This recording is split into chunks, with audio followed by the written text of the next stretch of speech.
মানুষেরা বলতেছে তাইরি হুজুর আপনি তো আমাদেরকে বলেছেন ওহাবি, তে ওহাবিদের ভোট নেওয়া কি জায়েজ আছে?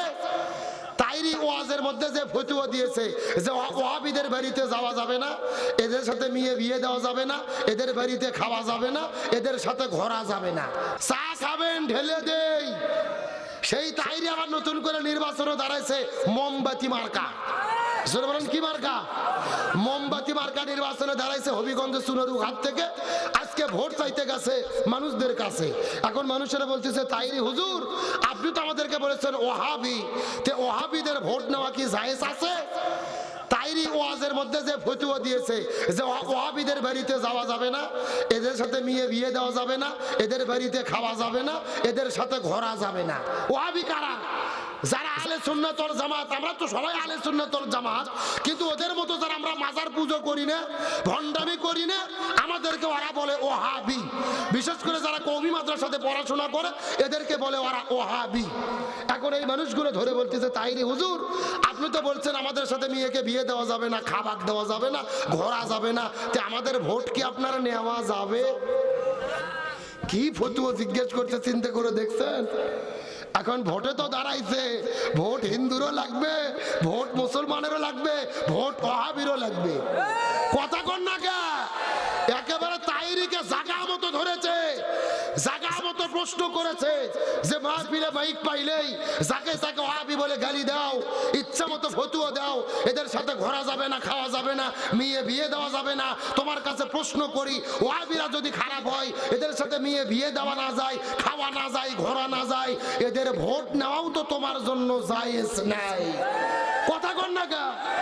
ও এমপি হওয়ার জন্য সবার ভোট নেওয়া জায়েজ, আর মাইক পাইলে ফতোয়া মারো ওরা হারাম, ওরা ওহাবি। সুতরাং তাইরিকে বলতে চাই তোমাকে বুঝে শুনে ফতোয়া দিতে হবে। জাতির ভেতরে আর বিভেদ ছড়ায়ও না। এই তাইরি আগে নির্বাচনে দাঁড়াইছিল, গত নির্বাচনে হাসিনের আমলে সব দল ভোট বয়কট করলো, কিন্তু তাইরি কিন্তু ভোট বয়কট করেনি। ও ভোটে দাঁড়াইছিল ডাব মার্কা। জনগণ কি মার্কা? জনগণ ভোট তো দেয়নি, ডাব কাটে মাথা ঢালছে। আর এইবার মোমবাতি মার্কা দাঁড়াইছে, যে বাতাস আর ঠান্ডা মোমবাতি জ্বালানোর আগে হয়তো নিভে যাবে। এ শোনেন, আমাকে ভুল বুঝবেন, আমি তাইরির বিরুদ্ধে না। তাইরি একটা হুজুর, একটা আলেম, রসুলের সিরাতের শিক্ষা আমি প্রথমেই বলেছি, যিনি মসজিদের ইমাম হবে তাকেই সমাজের ইমাম হতে। তাইরি যদি এমপি হয় আমরা তাকে স্বাগত জানাবো, অভিনন্দন জানাবো। তার কারণ তিনি সংসদে গিয়ে আল্লাহর নামের তাকবীর দেবে, কোরআনের কথা বলবে। কিন্তু আমার কথা হলো বাংলাদেশের সব হুজুর এক জায়গাতে হলো, তোমরা আবার মোমবাতি মার্কা আলাদা হলে কেন? তার মানেই বোঝা যায় ভেতরে ভেজাল, ঘাবলা। গত 16 বছর এদের অধিকাংশ আওয়ামী লীগের দালালি করেছে, স্বৈরাচারের দালালি করেছে, জুলাই আন্দোলনের সময় ছাত্রদের বিরুদ্ধে ফতোয়াবাজি করেছে, কিন্তু বর্তমানে তারা বড় বড় কথা বলে। তাইরিকে বলতে চাই তোমরা যদি সত্যি জাতির কল্যাণ চাও, আলাদা নয়, আলেমদের সাথে একতাবদ্ধ হও। এইবার বাংলাদেশের জনগণ চাচ্ছে হুজুরেরা এক জায়গাতে হোক, আমরা আলেমদের পক্ষে থাকবো। আর যারাই এই ঐক্যের ভেতরে ফাটল ধরাবে মনে করবেন এরাই জাতির চূড়ান্ত দুশমন। কথা কন না কা? ইসলামী দল একতাবদ্ধ হতে গেলে বলে আকীদা খারাপ, এর দাড়ি ছোট টুপি খারাপ, আবার তলে তলে এমন দলের সাথে যোগ দেয় যাদের ঈমানও নাই, আকীদাও নাই। যারা বলে কোরআনের সাথে রাজনীতির সম্পর্ক নাই, ঈমান আছে। যারা বলে শরীয়ত আইনে বিশ্বাস করি না, ঈমান থাকে। শরীয়ত আইন মানে কিসের আইন? শরীয়ত আইন মানে কোরআনের আইন, শরীয়ত আইন মানে হাদিসের আইন, শরীয়ত আইন মানে আল্লাহর আইন, শরীয়ত আইন মানে হলো রাসূলের আইন। সুতরাং যারা বলে আমরা শরীয়ত আইন বিশ্বাস করি না, এরা কখনো মুসলমানের বাচ্চা হতে পারে না। আবার আমরা যখন কোরআনের আইনের কথা বলি আমাদেরকে বলে আমরা নাকি ধর্ম ব্যবসা করি। কি ব্যবসা? আমরা হুজুরেরা নাকি ধর্ম ব্যবসা করি। ভালো করে বোঝেন, আমরা ধর্ম ব্যবসা করি না। যারা নির্বাচনের আগে মাথায় টুপি দিয়ে ঘোরে, পাঞ্জাবি ছাড়ে না, হাতের তসবি ফেলে না, আসর নামাজ পড়ে 4 বার, এরাই হলো ধর্ম ব্যবসায়ী।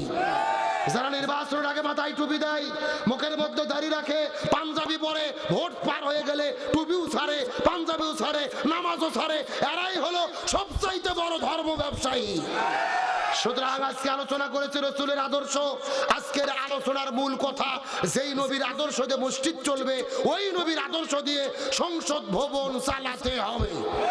যেই নবীর আদর্শ দিয়ে মাদ্রাসা চলবে, ওই নবীর আদর্শ দিয়ে সুপ্রিম কোর্টে বিচার করতে হবে। সুতরাং আজকের আলোচনা থেকে শপথ নেই, আল্লাহ যতদিন বেঁচে রেখেছে, ব্যক্তি, পরিবার, সমাজ, রাষ্ট্র, রাজনীতি, অর্থনীতি, সমাজনীতি, সংস্কৃতি, মৃত্যু পর্যন্ত প্রতিটি জায়গায় আল্লাহর কোরআনের বিধান এবং রসুলের আদর্শ দিয়ে জীবন চালাতে কারা কারা রাজি? দুটো হাত আল্লাহকে তুলে দেখায়। লিল্লাহে তাকবীর। আপনাদের কি কষ্ট হলো? রাগ করলেন? তাহলে এখন বলেন কবরে সাপ কয়টা? আর 5 মিনিট কি আলোচনা করব? আলোচনা চলবে।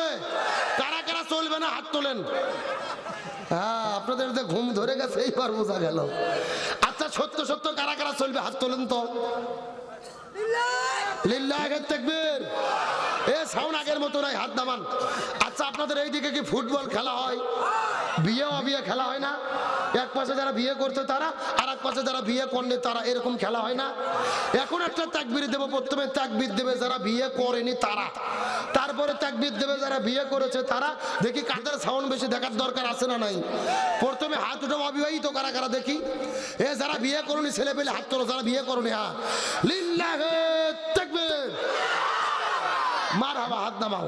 এখন যারা যারা বিয়ে করেছেন, বাবা যারা মুরব্বীরা, যারা যারা বিয়ে করেছেন হাত তোলেন। যারা বিবাহ করেছেন, লিল্লাহে তাকবীর। কি বা চাচা, সাউন্ড কোনটা বেশি? আপনি বিয়ে করছেন এই জন্য বলতেছেন নাকি? আসলে বিয়েলাদের সাউন্ড বেশি হওয়ার কারণ হলো বিয়েলাদের সংখ্যা বেশি। এখন বিয়ে অবিয়ে সবাই মিলে 60 যদি একটা তাকবীর দেই, সাউন্ড কম হবে না বেশি হবে? সবাই মিলে এমন একটা তাকবীর দেব, আশেপাশে কোনো সার পোকা, তেলা পোকা, উই পোকা, ইসলাম বিদ্বেষী শক্তি যদি থাকে, ওদের অন্তরে যেন কাঁপুনি সৃষ্টি হয়। রাজি আছেন? সবাই একটু টান টান করে হাত তোলেন তো দেখি। হাতগুলো প্রণারাসারা করেন, ঘুম সারুক। আলহামদুলিল্লাহ, মাশাআল্লাহ। হাতগুলো মুষ্টি করেন, মুষ্টি। লিল্লাহে তাকবীর। আল কোরআনের আলো সংসদে জালো, সারা বাংলায় জালো, ঘরে ঘরে জালো। দুনিয়ার মুসলিম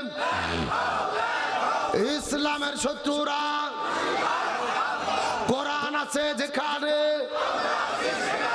লিল্লাহে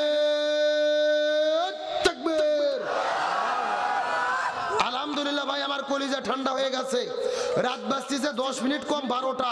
আপনাদের চোখের দিকে চাই মনে হচ্ছে সন্ধ্যে 7টা বাজে। মানে 2 ঘন্টা ওয়াজ কখন পার হয়ে গেছে আমরা বুঝতেই পারিনি। আমার মন বলতেছে আজকের মাহফিল আল্লাহর দরবারে কবুল হয়ে গেছে। আমিন বলেন। আর 5 মিনিট যদি ওয়াজ করে রাগ করবেন। তার আগে জিজ্ঞেস করে আজকের মাহফিল হয়তো আপনারা কি খুশি? এই মাহফিল আগামী বছর হোক, আবারও কি চাই? সামনে বছর আমি যদি আবার আসি রাগ করবেন?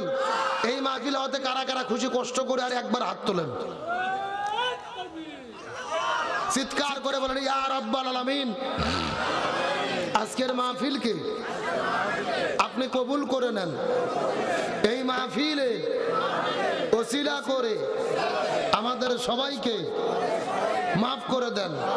এই মাহফিলে আমাদের সামর্থ্য মতো দান করার তৌফিক দেন।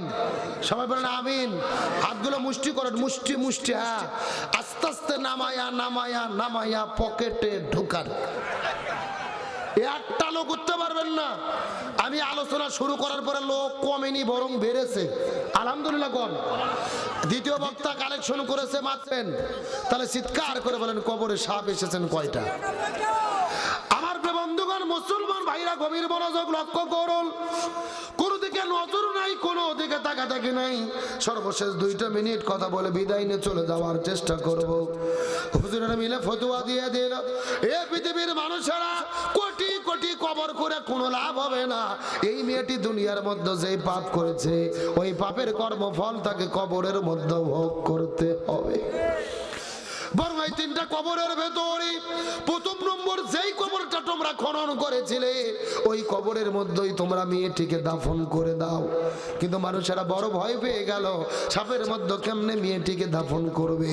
ওই জোহর পরে আসরের আগে বিশাল বড় একটা লম্বা বাঁশ কাটার পরে ওই বাঁশের মাথার সাথে এই সুন্দর মেয়ের লাশটা বাঁধার পরে অনেক দূর থেকে ঠেলে ঠেলে ঠেলে ঠেলে ওই লাশটা যখন আস্তে করে নিয়ে গিয়ে কবরের মধ্যে ফেলে দিল, লক্ষ্য করে দেখে ওই কবরের ভেতরে কোন সাপ মেয়েটির মুখের মধ্যে কামড়ানো শুরু করেছে, কোন কাপ হাতের মধ্যে কামড় দেয়, কোন সাপ পায়ের মধ্যে কামড় দেয়, কেউ বা মাথার মধ্যে চোখের মধ্যে দংশন করে।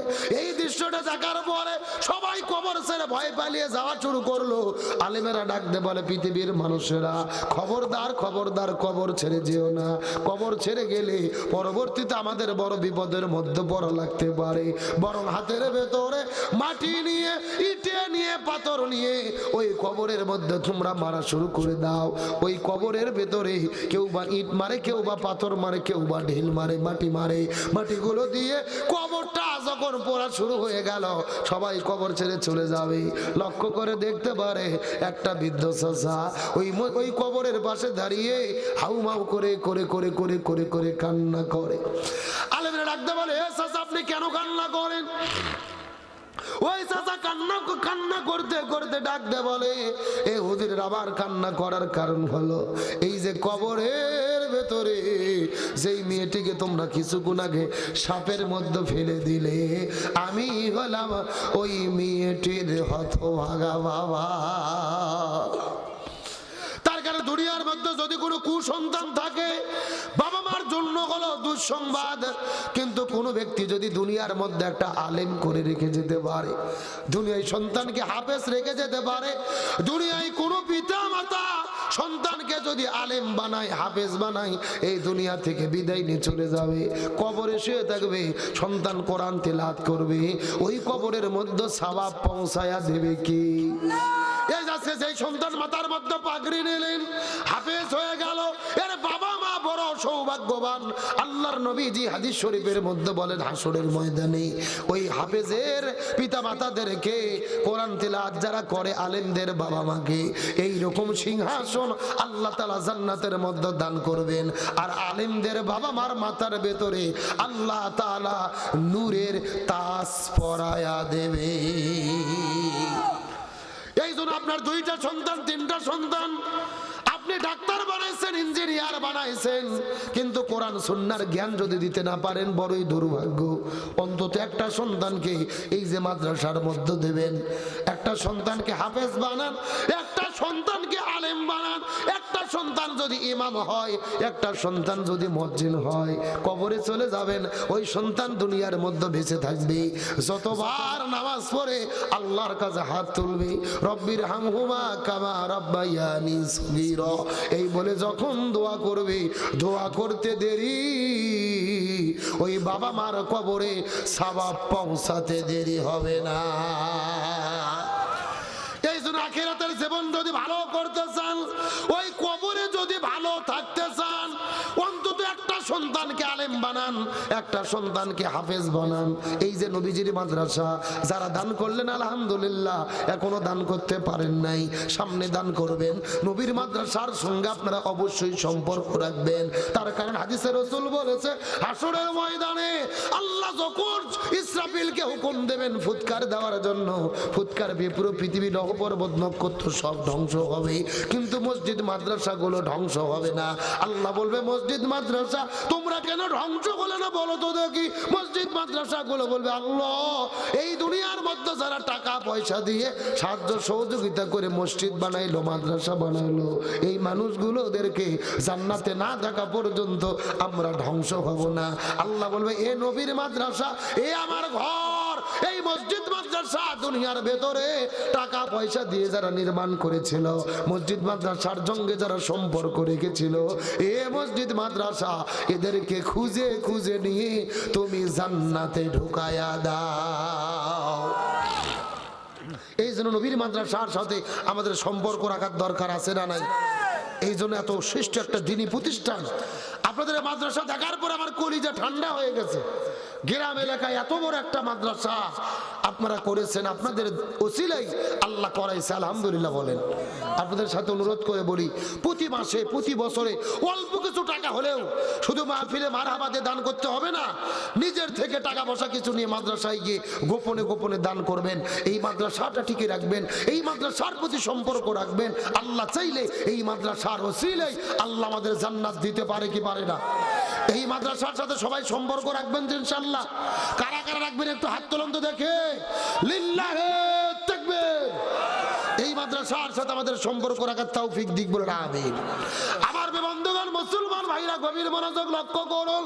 তাহলে বৃদ্ধ চাচা ডাকতে বলে যে এই কবরের মধ্যে মেয়েটিকে ফালাই দিলে সাপের ভেতরে, আমি হলাম ওই মেয়েটির হতভাগা বাবা। আরে মেয়েরা জিজ্ঞাসা করে বলে, চাচা এখন আপনার কাছে জিজ্ঞাসা করে বলেন তো, ওই মেয়েটিকে কেন কবরের মধ্যে সাপ আসলো? এই দুনিয়ার মধ্যে কি এমন অকাম করেছে, কি এমন কুকর্ম করেছে, কি এমন গুনাহ করেছে আপনার কাছে জানতে চাই। মেয়েটির বাবা ডাকতে বলে, হুজুরেরা মিথ্যা কথা বলবো না, আমার মেয়েটি খুবই ভালো ছিল, 5 ওয়াক্ত নামাজ পড়তো, রমজান মাসে রোজা রাখতো, হজ করতো, যাকাত দিত, জিকির করতো, তাসবিহ পড়তো। কিন্তু আমার মেয়েটির একটা অভ্যাস খারাপ ছিল, মাথার চুলগুলো বের করে আজরা পাজরা বের করে বেপরদা অবস্থায় ঘোরাফেরা করতো। স্কুল কলেজ ভার্সিটিতে যাইতো, পর্দার বিধান মেনে চলতো না। গ্রামের মধ্যে ঘুরতো, পর্দার বিধান মেনে চলতো না। মার্কেট বাজারে যাইতো, তারপরে কোরআনের বিধান মেনে চলতো না। তার মানে বোঝা গেল ওই মেয়েটির সবই ভালো ছিল, কিন্তু পর্দার বিধান মেনে চলতো। এখান থেকে বোঝা গেল এই ঝিনাইদহ এলাকার ভিতরে যেই মহিলারা সব আমল করে কিন্তু পর্দা করে না, এদের কবরে আযাব এবং গজব হওয়ার সম্ভাবনা আছে না নাই? এই জন্য মহিলাদেরকে ডাকতে বলবো, মা বোনেরা আপনাদের জন্য আমল করতে হবে 4টি। 1 নম্বর নামাজ, 2 নম্বর রোজা, 3 নম্বর স্বামীর খেদমত, 4 নম্বর পর্দা। এই 4টা আমল যদি করতে পারেন, আল্লাহ আপনাদের জন্য 8টা জান্নাতের দরজা খুলে দেবে। যেই দরজা পছন্দ ওই দরজা দিয়ে আল্লাহর জান্নাতে চলে যাবেন। আল্লাহ তাআলা মহিলাদেরকে 4টা আমল করার তৌফিক দিক বলেন আমিন। মহিলাদের জন্য ওয়াজ কি কম করলাম? আল্লাহ তাআলা যদি ওরা আমল করে, আমি বিশ্বাস করি সারা জীবন আর এদের ওয়াজ শোনার দরকার নেই, যদি শুধু আজকের ওয়াজের উপরে আমল করে। আর আমরা যে ওয়াজ করেছি, শান্তির জন্য 2টা জিনিস লাগবে, তারাকতু ফীকুম আমরাইন লান তাদিল্লু মা তামাসসাকতুম বিহিমা কিতাবাল্লাহি ওয়া সুন্নাতা রাসূলি। কোরআন এবং সুন্নাহ ছাড়া শান্তি আসবে? তো আল্লাহ তাআলা আমাদের পুরো জীবন আল্লাহর কোরআন এবং রাসূলের সুন্নাহ দিয়ে পরিচালনা